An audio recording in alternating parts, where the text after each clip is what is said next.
Know how to clean it, this industrial um, machine engine. This is how to do it.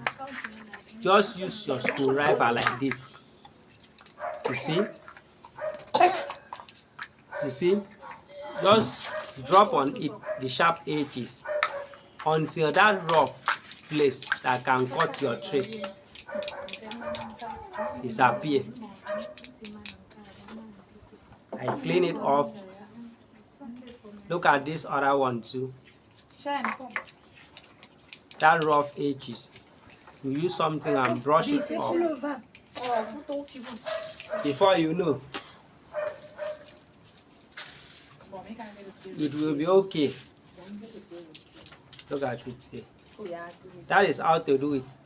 So you fix back. When you fix back, your machine will sew perfectly well. If you have challenge, get back to me. This is top flower.